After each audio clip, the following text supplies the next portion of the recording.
শরীরের দরদর ব্যথায় সারা রাত নিঘুম কাটল মায়ার। হৃদ বেঘুম ঘুমালেও মায়া দু চোখের পাতা এক করতে পারেনি হৃদের জাপটে ধরা ঘুমে। 85 কেজি ওজনের ভারে মায়ার নরম তুলতুলে দেহখানি প্রায় পিষ্ট হয়ে পড়ে আছে হৃদের বক্ষতলে। বিছানায় টান টান সোজা হয়ে শুয়ে থাকায় শিরা উপশিরায় তীর তীর করছে সতেজ টনটন ব্যথায়। নড়াচড়া নেই, স্টিক সোজা হয়ে শুয়ে রাতভর পার করলো মায়া। একইভাবে অঘুম আর শরীরে ব্যথায় চোখ দুটো লাল হয়ে উঠেছে ততক্ষণে। মায়ার কাঁদতে মন চাইল, কিন্তু কাঁদল না।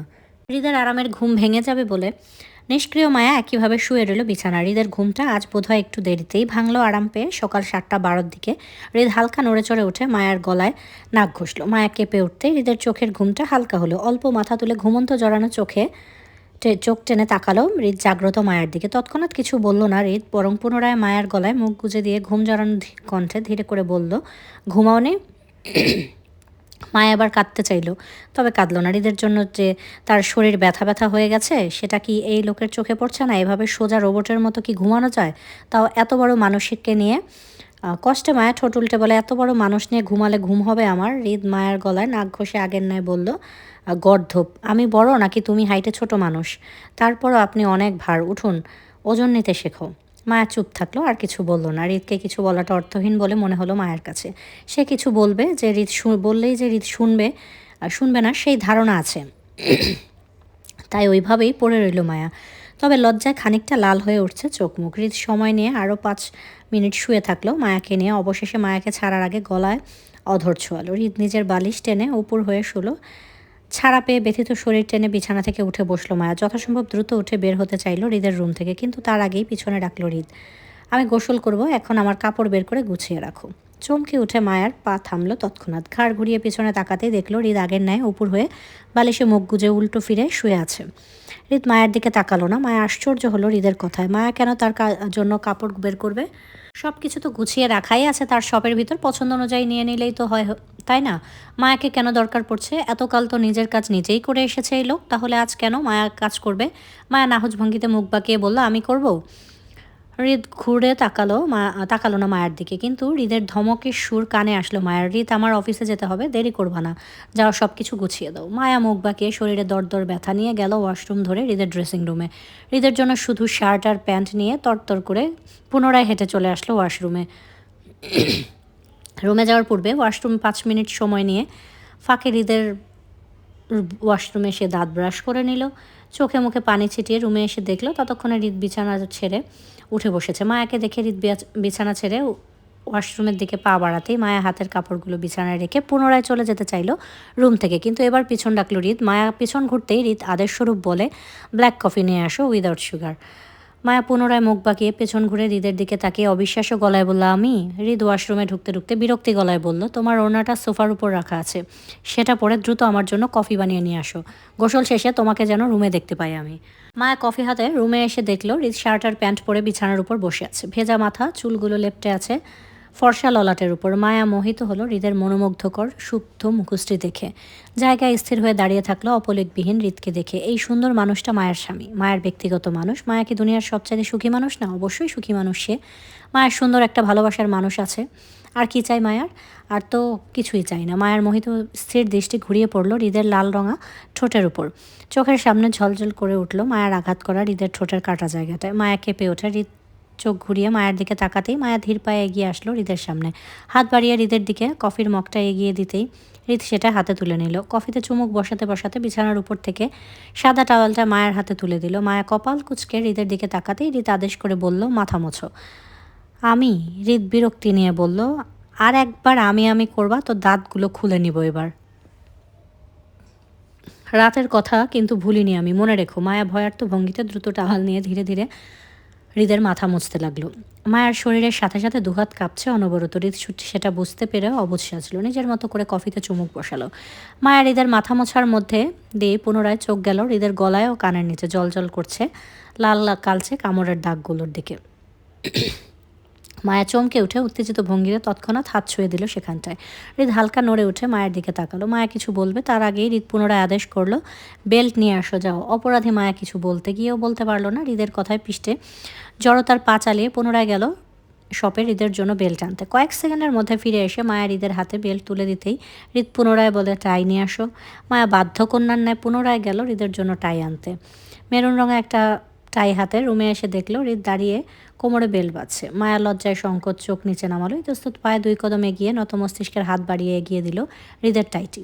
হৃদ হাতে নিল না, বরং কপাল কুঁচকে মায়ার নত মস্তিষ্কের দিকে তাকালো কয়েক সেকেন্ড। মায়া হৃদের সারা শব্দ না পেয়ে মায়া মাথা তুলে তাকাতেই চোখাচোখি হলো দুজনের। মায়া খানিকটা মিয়ে গিয়ে হাঁসফাঁস করতেই হৃদ বলে ওঠে, বাঁধো।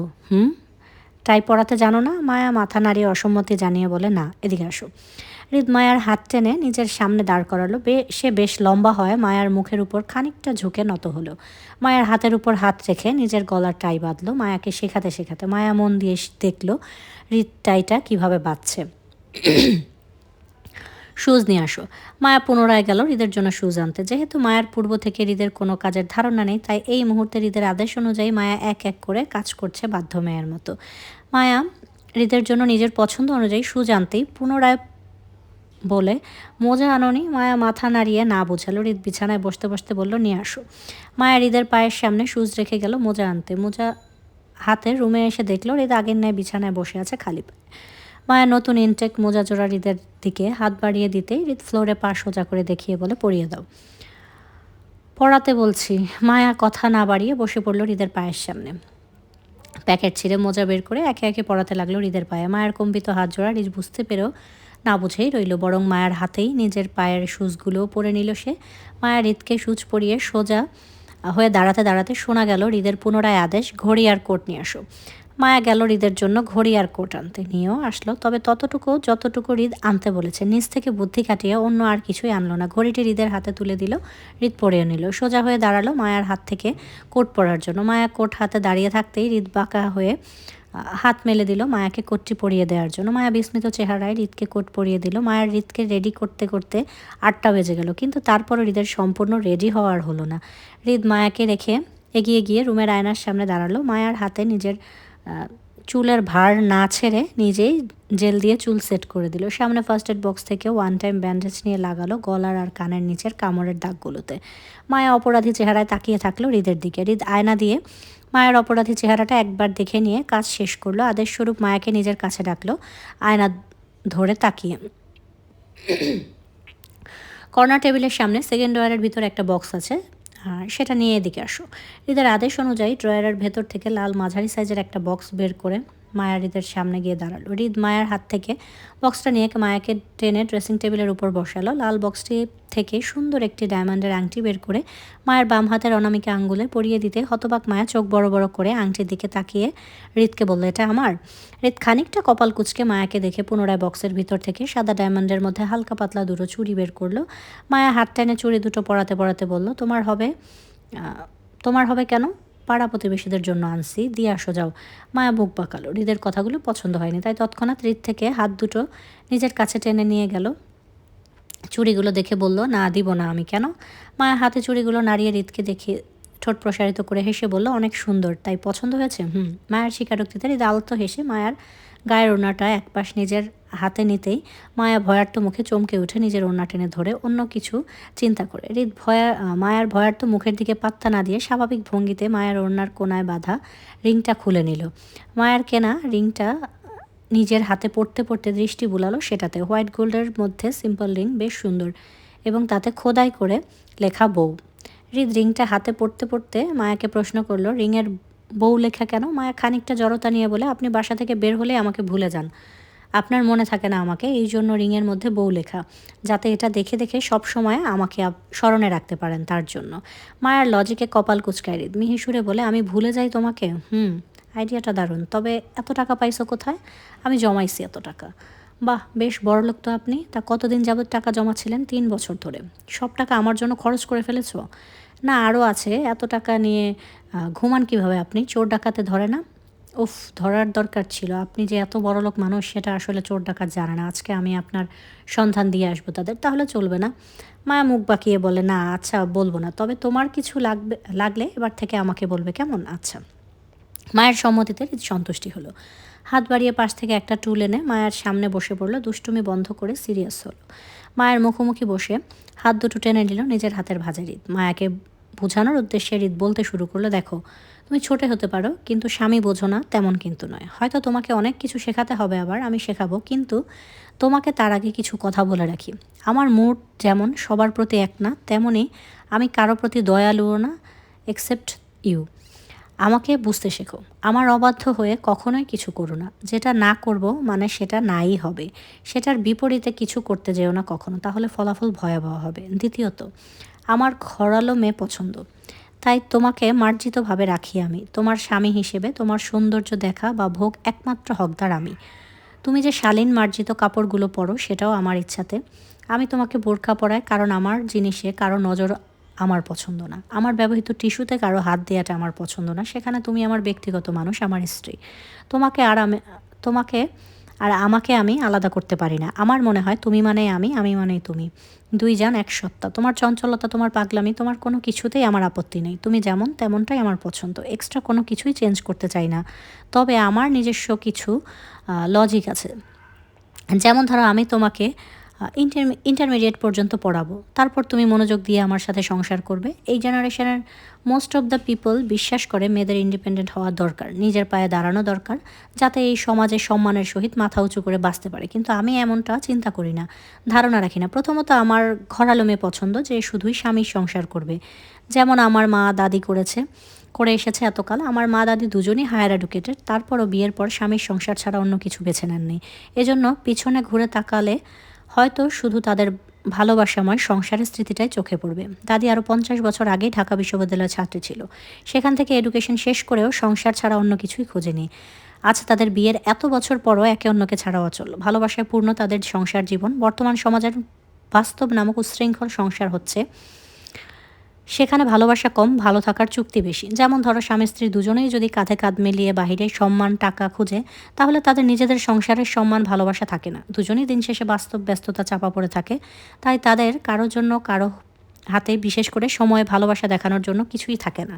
দুজনে নিজের সুখটাই ভিন্ন দিকে খুঁজে বেড়ায়। তাদের কাছে ভালোবাসা শব্দটা একরকম অবহেলিত হয়ে যায়, মানসিক শান্তি পায় না। তবে দিন শেষে অনেক কর্মজীবী মানুষই সংসারই থাকে, কিন্তু বেশিরভাগ মানুষেরই লোক দেখানো সংসারটা হয় বেশি। সংসার জীবনের দুজনেই সারাদিন বাহিরে ব্যস্ত থাকলে রাতে বাসায় ফিরে একে অন্যের যত্ন নিতে পারে না। দুজনেই ক্লান্ত হয়ে থাকে, তাই কাজের বুয়ার হাতে দুটো ভাত খেয়ে শুয়ে পড়ে ক্লান্তিতে। এবার দুজন সতেজ থাকলে শারীরিক সম্পর্কটাও হবে, আর নয়তো একজন ক্লান্ত থাকলে অপরজনের সঙ্গ এখানেই শেষ। আর এটাকে বর্তমান সমাজের বাস্তব সংসার বলে, কিন্তু আমাদের ধর্ম কিন্তু অন্যটা বলে। নারী পুরুষের কাঁধে কাঁধ মিলিয়ে চলাটা হারাম বলে। স্বামী যা রুজি করে খাওয়াবে স্ত্রীদের তাতেই সন্তুষ্টি থাকতে হবে, বাড়াবাড়ি করা যাবে না। বরং স্বামীর আনুগত্য স্বীকারের মাধ্যমে স্ত্রীর জান্নাত হবে। আমি খারাপ গ্যাংস্টার মানুষ হতে পারি, কিন্তু তোমাকে নিয়ে আল্লাহর দরবারে জবাবদিহিতা করতে চাই না। আমি খারাপ, আমি পাপী, আমার জবাবদিহিতা আমি করব। তারপরও আমি তোমাকে নিয়ে পরিষ্কার থাকতে চাই, কারণ বউ উচ্ছৃঙ্খল চলাফেরা করলে তার জবাবদিহিতা স্বামীকে আল্লাহর কাছে করতে হবে। তাই তোমাকে আমি সবসময় সেই হেফাজতে রাখবো ইনশাল্লাহ। তাছাড়া আমি তোমাকে কখনোই চাকরি করাবো না, সংসার করাবো। আমার মানসিক শান্তি চাই। জীবন একটা সময় ঘুরে পিছনে তাকালে যেন সুখের স্মৃতি স্মরণ করে যেন তৃপ্তি পায় দুজনেই। সংসার জীবনে আমরা কখনো বাচ্চা নিব না। আমার নতুন করে কোনো দুর্বলতা চাই না। বাচ্চা মানে আমার তোমার সাথে সাথে নতুন আরও একটা দুর্বলতা বাড়ানো। তাই আমাদের সংসার জীবনটা কাটবে সাদামাটা, যেখানে সারা জীবন তুমি আমাকে পালবে আর আমি তোমাকে। ভালোবাসার কমতি থাকবে না, আর না ছাড়াছাড়ি শব্দটা। দিন শেষে আমি যখন ক্লান্তিতে বাসায় ফিরবো, তখন তোমার সতেজ চেহারায় নিজের সব ক্লান্তি দূর করব। তোমার হাসি মুখে নিজের সুখটা খুঁজে বেড়াবো। আমাদের সংসারে ভালোবাসার মানসিক শান্তিটা থাকবে প্রধান। তারপরও তোমার সিকিউরিটির জন্য খানবাড়ির হালাল সম্পত্তির তোমার দেনমোহর হিসেবে আমি লিখে দিয়েছি। ভবিষ্যতে সমস্যা হবে না কোনো। আমার বাঁচা মরার কোনো গ্যারান্টি নেই। আমার প্রফেশনের জন্য এমনটা হতে পারে যে আমি এখন বের হচ্ছি, রাতে লাশ হয়ে বাসায় ফিরলাম, আবার দেখা গেল আমার লাশটাও খুঁজে পেলে না তোমরা, গুম হয়ে গেল। আমাকে ফিরে না পাওয়াটা তোমার ভাগ্য বলে মেনে নিবে। তবে স্বামী হিসেবে আদেশ করে যাচ্ছে, জীবনে কখনো দ্বিতীয় বিয়ে করতে পারবে না। আমি মারা গেলে তোমাদের কোথায় কিভাবে থাকতে হবে আমি সেটা সবটা ব্যবস্থা করে রেখেছি। সেই অনুযায়ী হৃদ কথাগুলো শেষ করতে পারলো না, তার আগেই মায়া ঢলে পড়লো হৃদের কাঁধে। হৃদের কথায় শব্দ করে ডুকরে কেঁদে উঠল মায়া, হৃদের কাঁধে কপাল ঠেকিয়ে। হৃদ মায়ের মনের অনুভূতিগুলো বুঝতে পারলো। তার এইভাবে মরে যাওয়ার বিষয়টা কথাগুলো মায়া নিতে পারছে না বলে ফুপিয়ে কেঁদে উঠেছে। কিন্তু হৃদ তো অস্বাভাবিক মিথ্যা কিছু বলেনি, সবটাই তো সত্য। হৃদের গত 60 বছর বেঁচে থাকাটা তার বড় ভাগ্য হবে, হঠাৎ মরে যাওয়াটা নিয়তি। বউটা তার ছোট মানুষ বলেই তো হৃদ এই কথাগুলো তাকে বুঝাতে চাইছে, সবটা গুছিয়ে রাখতে। কিন্তু হৃদের অবুঝ বউ বুঝলো না। হৃদ মায়ার কোমর ধরে নিজের কোলে উপর বসাতে মায়া হৃদের গলা জড়িয়ে ধরল কান্নায়। হৃদ এক হাতে মায়ার কোমর রেখে অন্য হাতে মাথায় বুলিয়ে শান্ত করার জন্য অবুঝ মায়া তখনও অশান্তর ন্যায় হৃদের গলায় জড়িয়ে মুখ গজিয়ে ফুপিয়ে কেঁদে উঠেছে বারবার। হৃদ মায়ার মাথায় আদুরে হাত বুলিয়ে দিতে দিতে আস্তে করে বলে, কি হয়েছে, কাঁদছো কেন? মায়া ডুকরে কেঁদে উঠে ফুপিয়ে বলে, আমি মরে যাব আপনাকে ছাড়া। আপনার মরার হলে আমাকে মেরে তারপরে মরবেন, নয়তো আপনি আল্লাহর দরবারে দায় থাকবে আমাকে একা রেখে যাওয়ার জন্য। হৃদ গুমর দীর্ঘশ্বাস ফেলে বলে, মৃত্যুর মধ্যে কি কারো হাত থাকে বউ? আমি কি জানি আমি কখন মরব? আমি কিচ্ছু জানি না। আমাকে একা রেখে গেল আপনি আল্লাহর কাছে দায়ী থাকবেন। মায়া অবুঝ কথায় হৃদ শান্ত রইল। মায়াকে জড়িয়ে ধরে নিজের গাল ঠেকালো মায়ের মাথার উপর, চোখ বন্ধ করে কিছুক্ষণ বসে রইল এইভাবেই। মায়ের হিচকি তোলা কান্না তখনও কমতে না দেখে হৃদ মায়ের মাথা ধরে নিজের মুখোমুখি করে আঁচলে দুহাতে মায়ের চোখের পানি মুছে দিয়ে মায়াকে শান্ত করতে কথা ঘুরিয়ে বলে, আজকে ভাইয়ের বিয়ের শপিং করতে যাবা? মায়ের শান্ত হতে হতে হিচকি তুলে বলে, আমার পরিবারের সবাই আসবে বিয়ের শপিং করতে ঢাকায়, সাথে ফিহা আপুর বিয়ের শপিং করিয়ে দিতে। শপিং করবা ভালো কথা, বোরখা পরে যাবে আর দাদির সাথে থাকবে, অন্য কোথাও ঘুরঘুর করবে না, কেমন? আচ্ছা, বাবার বাড়িতেও যাওয়া যাবে না, শপিং করে সোজা দাদির সাথে বাসায় আসবা। আমাদের বাড়িতে যাব না? না। ভাইয়ার বিয়েতে যাব না? তোমার ভাইয়ের বিয়েটা খান বাড়ির সাথেই হচ্ছে, সো তুমি তোমার শ্বশুর বাড়ির হয়ে ফিহার পক্ষ থেকে বিয়েতে অ্যাটেন্ড করবে। তাছাড়া 2 দিন পর তোমার বাপের বাড়ি 2 দিন পর পর তোমার বাপের বাড়ি যাওয়াটা আমার পছন্দ না। 15 দিন আগে 2 মাস বাপের বাড়িতে থেকে আসছো, এবার 2 বছরও বাপের বাড়িতে যাওয়ার নাম নিবা না। ভাইয়ের বিয়ে খান বাড়ি থেকে খাবে। ভাইয়ের বিয়েতে না গেলে সবাই কষ্ট পাবে, তো আব্বুর মনটাও তো ভেঙে যাবে। তোমার বাবার মন তোমার বাবা বুঝবে, তোমার মাথা ঘামাতে হবে না। তুমি স্বামীর চিন্তা করো আপাতত। এবার যাও, আমার জন্য কফি নিয়ে আসো। আবার খাবেন? মায়া হৃদের কোল থেকে উঠে দাঁড়ালো, 2 কদম হেঁটে সামনে এগোতে আবার পিছন থেকে আটকালো হৃদ। মায়া হাত টেনে পুনরায় নিজের সামনে দাঁড় করিয়ে আঁচলে 2 হাত ভাঁজে মায়ার গাল আঁকড়ে ধরে শব্দ করে চুমু খেলো মায়ের কপালে। মায়া লজ্জায় কেঁপে উঠতে হৃদ শান্ত স্বরে বলে, আজকের মতো করে রোজ আমার কাজগুলো গুছিয়ে দিবে তুমি। মায়া হৃদের হাতের ভাঁজের উপর হাত রেখে মাথা নাড়িয়ে সম্মতি দিয়ে বলল, আচ্ছা। 9টা ছুঁই ছুঁই। হৃদ বাড়িতেই আছে, তবে বাগানে খোলা বাংলোতে আসিফ কিছু কাগজপত্র দেখাচ্ছে আর সেটা মনোযোগ সহকারে চেক করছে হৃদ। মায়া আপাতত হেনা খানের পেছন ঘুরঘুর করছে। আজ যেহেতু সবাই শপিংয়ে যাবে, সেই সুবাদে মায়াও আজ কলেজে যাওয়া হলো না, বাসায় রইল। হৃদের সাথে বসে নাস্তাটাও করলো। হৃদ বাহিরে যেতেই হেনা খানের আঁচল ধরে ঘুরঘুর করছে। হেনা খান বাটিতে পাস্তা তুলে দিল মায়ার হাতে। মায়া আপাতত সেটার জন্য হেনা খানের পিছন পিছন ঘুরঘুর করছিল। মায়া বাটি হাতে ড্রয়িং রুমে গিয়ে বসলো। 1 চামচ মুখে দিতে মনে পড়লো হৃদকে একটু সেধে আসা দরকার মায়ার। যদি খায় তো খেলো, না হলে নাই, মায়াই খেয়ে নিবে। চিন্তা অনুযায়ী বাটি হাতে উঠে দাঁড়ালো মায়া। দরজার বাহির হতেই মুখোমুখি হলো হৃদের মামার পরিবারের। এমন উপস্থিত মেহমানদের সামনে পড়ে যাওয়ায় থমথমে মুখে বাটি হাতে মায়া জায়গায় দাঁড়িয়ে পড়লো, নড়ল না। মোর্শেদ আবদুল্লাহ মায়াকে দেখে হাসি মুখে কুশলাদি বিনিময় করে স্ত্রীকে নিয়ে বাড়ির ভিতরে চলে গেলেও থেকে যায় ফাহাদ আবদুল্লাহ। মেহু খানিকটা দূরে দাঁড়িয়ে ফোনে কথা বলছে, আপাতত এই দিকটায় মনোযোগ নেই তার। ফাহাদের চোখের মুখে উৎফুল্লতা প্রকাশ পায় মায়াকে একা পেয়ে। চারপাশে চোখ বুলানোর প্রয়োজন বোধ করলো না মায়ের কাছে আসতে চেয়ে। ফাহাদ 2 কদম এগিয়ে মায়ের শরীরের দিকে ভালো করে তাকাতে চাইল লোভী দৃষ্টিতে। মায়ের পা থেকে মাথা অবধি চোখ বুলানোর আগেই হৃদের দাবাং হাতের শিকার হতে হলো তাকে। এমন ঘটনায় হৃদ 2 হাতে ফাহাদের কলার টেনে দেয়ালের সাথে জোরে চেপে ধরে রাগে হিংস্র চোখে দাঁতে দাঁত চেপে বলে, একদম না, দৃষ্টি নিচে নামিয়ে, নয়তো কলিজা ছিঁড়ে খুঁড়ে খাবো। ভুলেও সেই দিকে নজর ফেলবি না, বাঁচার জন্য জীবনটাই আর পাবি না, তাহলে জানে মেরে দিব। এবার যা এখান থেকে। ফাহাদের কলার ঝাঁকিয়ে ধাক্কা মেরে নিজের থেকে সরিয়ে দেয় হৃদ। বোকা মায়া তখনও বুঝলো না হৃদ কেন ফাহাদকে মারলো, বরং মায়া কিছু বুঝে ওঠার আগেই হৃদ মায়াকে ভেতরে যেতে আদেশ করলো। মায়া বিনা শব্দের বাটি হাতে চলে যেতেই মায়ার যাওয়ার দিকে কপাল কুঁচকে তাকায় মেহু।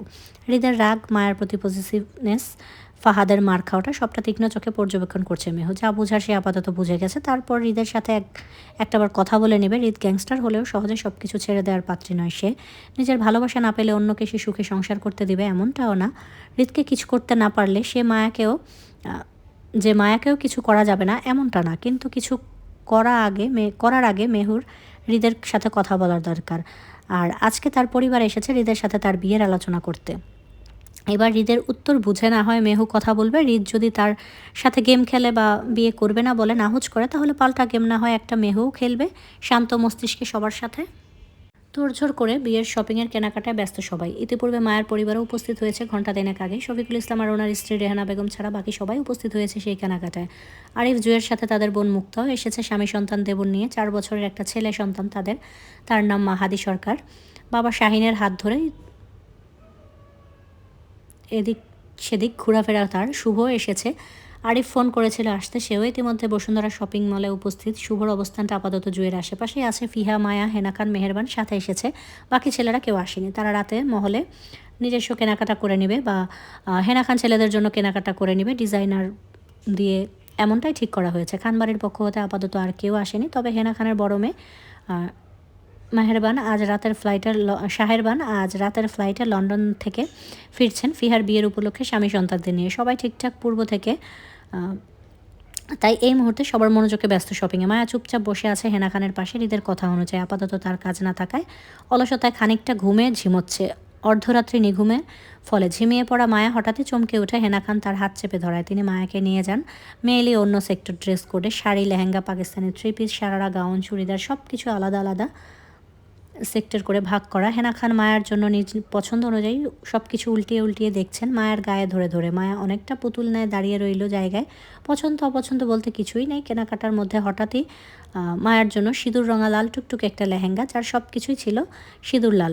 স্টোন ওয়ার্ক, পাথর পুঁতি, চুমকি সব কিছু ছিল সিঁদুর লালের। অসম্ভব সুন্দর দেখতে ছিল লেহেঙ্গাটি। হেনা খান মায়ের জন্য সিলেক্ট করতে পাশ থেকে মেহেরবান বলে ওঠে, মা এই সাইজের আরও একটা নাও, 2টো প্যাক করো। হেনা খান তীক্ষ্ণ দৃষ্টিতে পিছনে ঘুরে তাকায় মেহেরবানের দিকে। কপালে সূক্ষ্ম ভাঁজ ফেলে প্রশ্ন করলেন তিনি মেহেরবানকে, একই ডিজাইন একই সাইজের দুটো দিয়ে কি করব?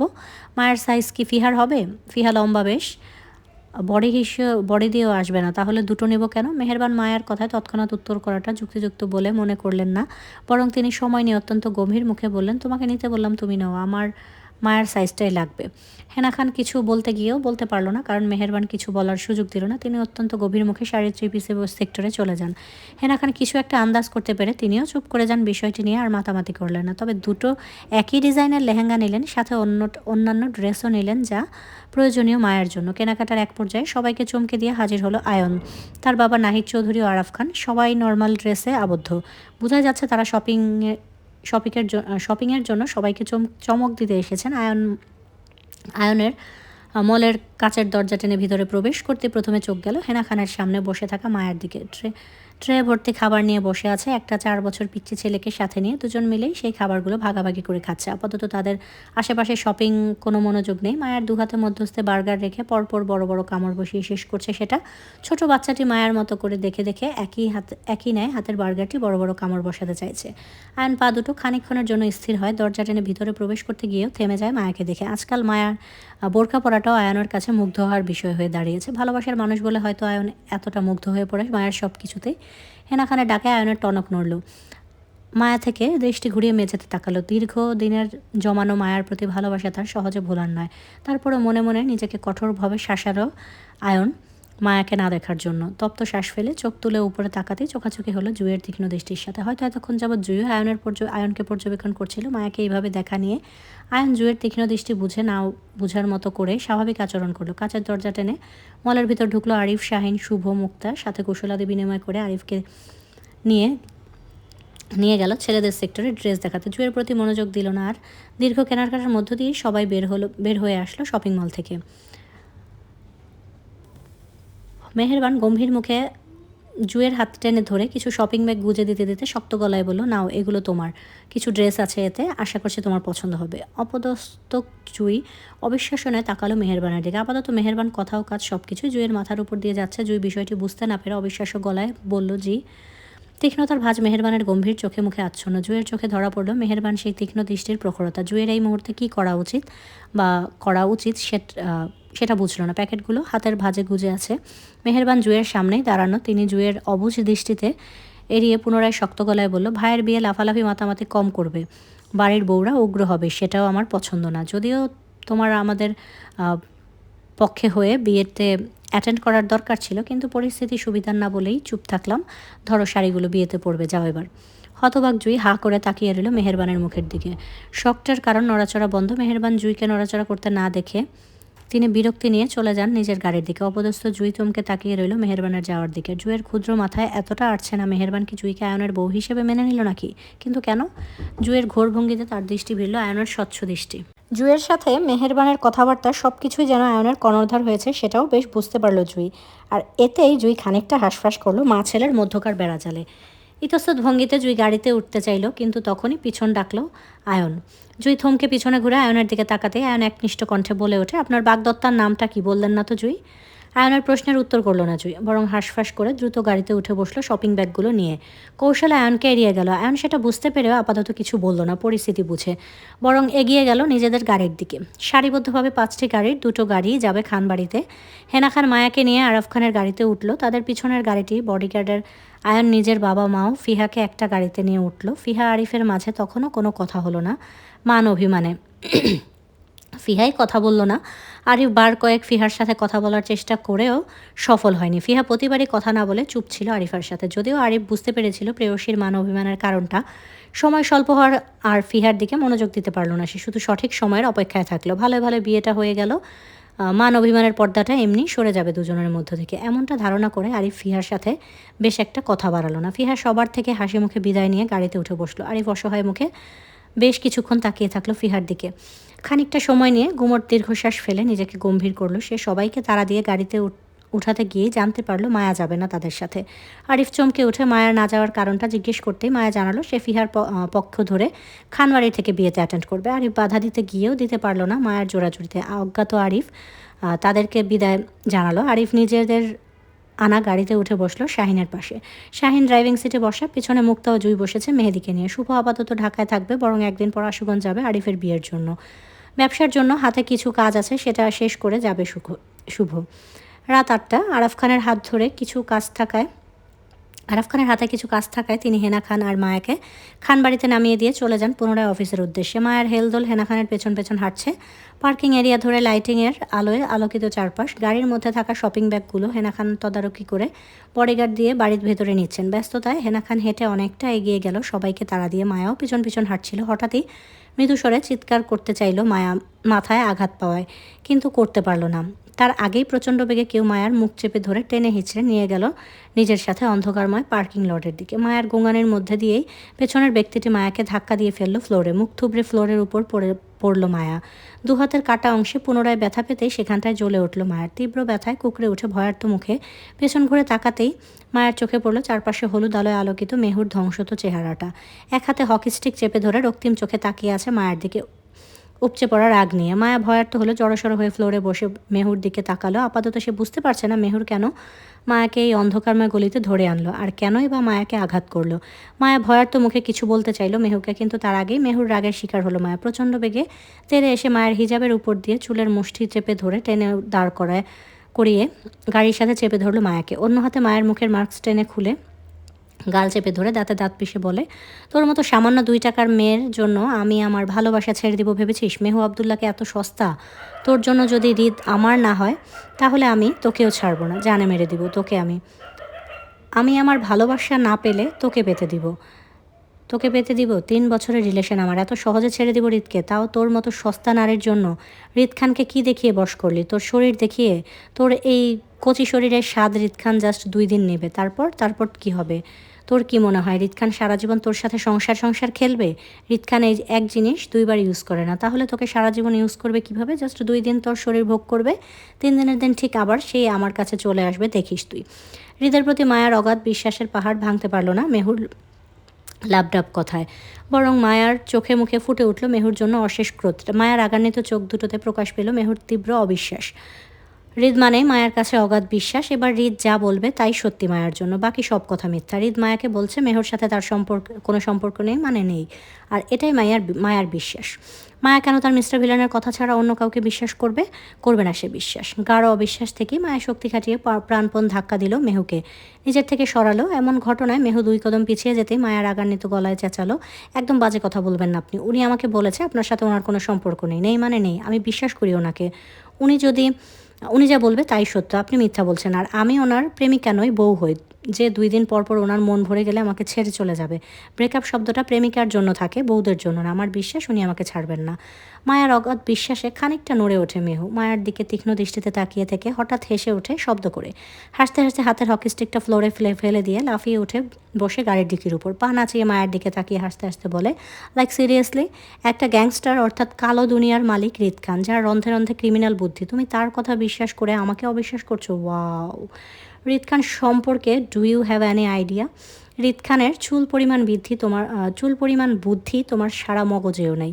হৃদ খান এমন একটা জিনিস যে চোখের সামনে থেকেও হাত বাড়িয়ে ছোঁয়া যায় না, ধোঁয়াশা লাগে। কোথায় থেকে আসলো, কোন দিক দিয়ে গেল, সব কিছু গোলকধাঁধা। আর তুমি সেই হৃদ খানকে বিশ্বাস করছো? Like seriously man? তীব্র বিশ্বাসে পুনরায় শক্ত গলায় বলল মায়া, হ্যাঁ আমি ওনাকেই বিশ্বাস করি, কারণ উনি আমাকে ভালোবাসেন। আচ্ছা তাই বুঝি? মুখে কখনো বলেছেন হৃদ খান তোমাকে ভালোবাসেন? সব কিছু মুখে বলতে হবে কেন? আমি বুঝি উনি আমাকে ভালোবাসেন। ও গড! তোমার বয়স হাঁটু সমান, অথচ বুঝবার চেষ্টা করো কাঁধ সমান। উফ, আমাকে হাজারবার মুখে ভালোবাসি ভালোবাসি বলেও সে তোমাকে বিছানায় নিতে চাচ্ছে। আমি বাধা দিতে পারছি না তার ক্ষমতার দাপটে, আর তুমি তাকেই বিশ্বাস করছো? মেহুর এত বোঝানোর পরও মায়ের বিশ্বাস নড়ল না হৃদের উপর থেকে, বরং অগাধ বিশ্বাসে মায়ের শক্ত গলায় পুনরায় শুধালো মেহুকে, হ্যাঁ আমি সারা জীবন ওনাকেই বিশ্বাস করব। আমার কাছে বিশ্বাসের স্থান মানেই উনি। আমি আপনার মিথ্যা কথাগুলো কেন শুনবো? মেহুর হাসি থেকে খানিকটা স্বাভাবিক হয়। হৃদের প্রতি মায়ের অগাধ বিশ্বাসটা ধরতে পেরে মাইন্ড গেম খেলার কৌশল খেলে সে। মায়াকে আঘাত করলো, সেটা হৃদের কান অবধি চলে যাবে, তাতে মেহুর হৃদকে পাওয়া হবে না। তাছাড়া হৃদও মেহুকে ছাড়বে না, জানা রিক্স হয়ে যাবে মেহুর জন্য আপাতত মায়াকে আঘাত করলে। মেহু গাড়ির উপর পা ঝুলিয়ে বসে কৌশল অবলম্বন করলো মায়ার প্রতি। স্বাভাবিক স্বতঃস্ফূর্ত গলায় বলল, ব্যাস তোমার কথা রইল। আপাতত আমাকে বিশ্বাস করার দরকার নেই তোমার, তবে তুমি চাইলে নিজেই পরীক্ষা করে নিতে পারো। হৃদ খান নিজেকে ছাড়া কাউকে ভালোবাসে না, তোমাকেও না। কখনো ভেবেছো হৃদ খান সেদিন এতগুলো গুন্ডার সামনে, তোমার সামনে, পুরো দুনিয়ার সামনে আমাকে কেন নিজের প্রেমিকা বা হবু বউ বলে পরিচয় করিয়ে দিল তোমাকে ছাড়া? তুমি তো হৃদের বউ না, তাই না? তাহলে হৃদ তোমাকে ছাড়া আমাকে কেন দুনিয়ার সামনে বউ বলে পরিচয় দিল? তোমাকে কেন পরিচয় করাতে চায় না, ভেবেছো কখনো সেটা?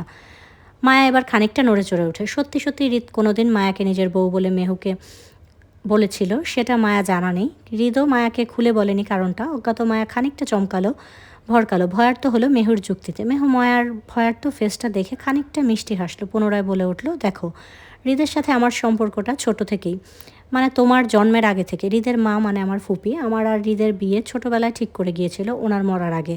আমি আরও ওনার পছন্দ ছিলাম হৃদের বউ হিসেবে, সেই জন্য হৃদ আমাকে সব জায়গায় নিজের বউ বলে পরিচয় দেয়, তোমাকে নয়। হৃদ নিজের মাকে অনেক ভালোবাসে, সেজন্য সে আমাকেও ভালোবাসে। তুমি হৃদের দাদা দাদের পছন্দ করা বউ বলে, সেই জন্য হৃদ তোমাকে প্রথমে মানতে চায়নি, ডিভোর্সও দিল। তখন আমার সাথে হৃদের প্রেমের সম্পর্ক চলছিল।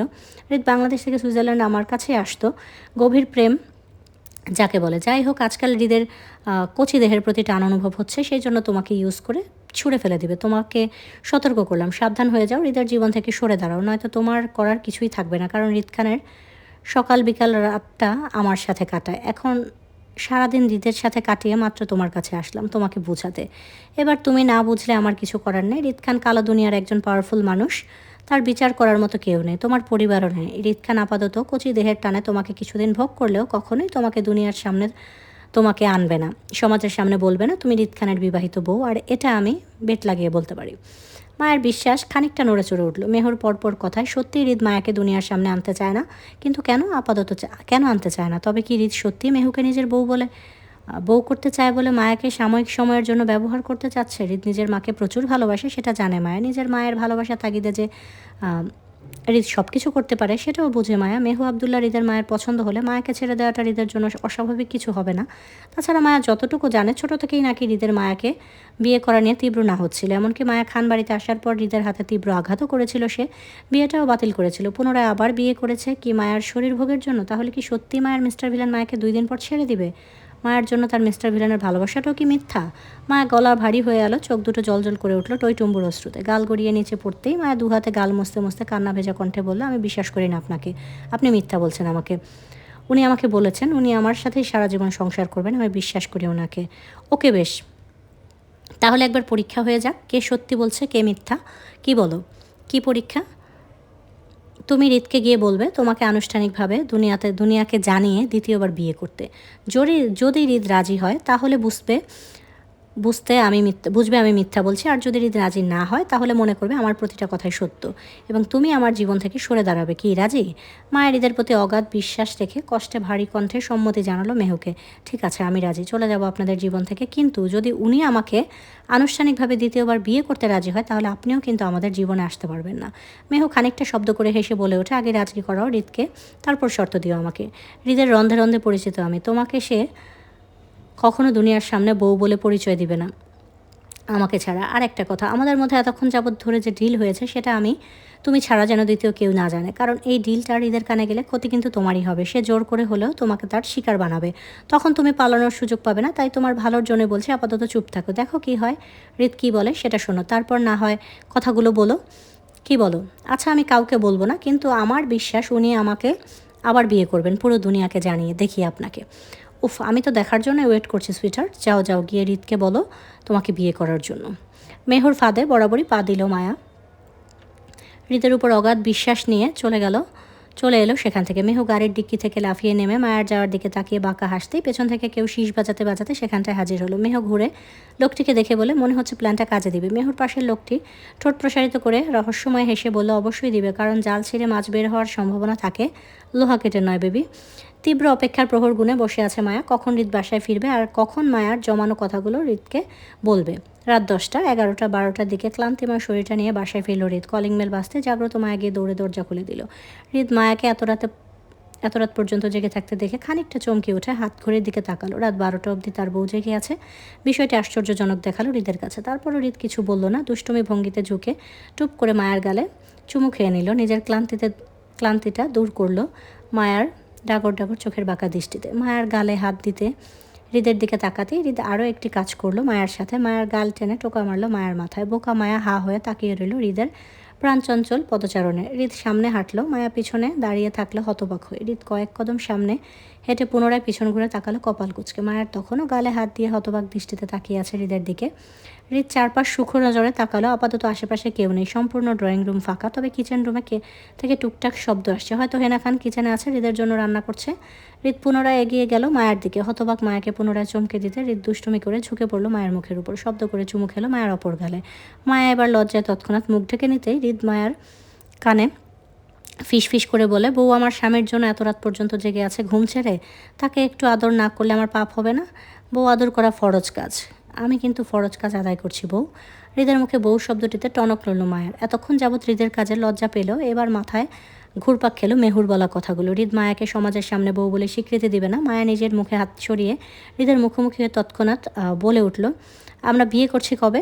হৃদ মায়ের মুখে হঠাৎ বিয়ের শব্দ বুঝলো না, তাই সে বিষয়টি স্বাভাবিকভাবেই নিল। মায়া কানে নিজের ঠোঁট ছুঁয়ে বলল, আবার কিসের বিয়ে? বিয়ে তো করেছি আমরা একবার।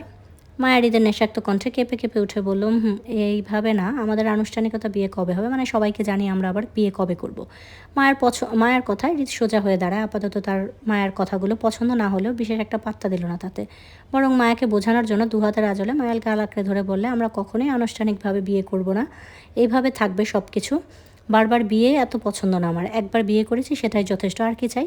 সেটা চুরি করে বিয়ে ছিল, সমাজের কেউ জানে না আমি আপনার বউ। সমাজের আমি খাই না পড়ি যে আমার বউ আমি সমাজকে দেখাতে যাব।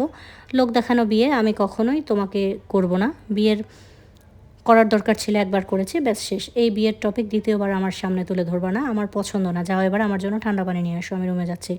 হৃদ মায়ার কপালে সূক্ষ্ম অদর ছুঁয়ে চলে যেতে নেয় নিজের রুমের দিকে, কিন্তু অশান্ত মায়ের মনে ঝড় তখনও বাড়লো, ভয় কমলো না। সমস্ত সত্তা কাঁপিয়ে কেঁপে কেঁপে উঠে মায়ের ভেতর। অস্থির মনে মায়া মেহুর কথাগুলো মনে মনে তীব্র ভয়ার্থ হচ্ছে হৃদের উপর। উত্তরে হৃদের প্রতি অগাধ বিশ্বাসটাও যেন নড়ে চড়ে উঠছে। এবার হৃদের অগোচরে তীব্র কণ্ঠে দলা পাকিয়ে আসছে মায়ের গলা। হৃদের যাওয়ার দিকে তাকিয়ে পুনরায় কষ্ট ধরা গলায় বলে, আমার আনুষ্ঠানিক বিয়েটা চাই মিস্টার ভিলেন। দুনিয়ার সামনে, সমাজের সামনে আপনার বউ বলে স্বীকৃতি চাই। আমি লুকোচুরি সংসার চাই না আপনার সাথে, আমার প্রকাশ্যে সংসার চাই।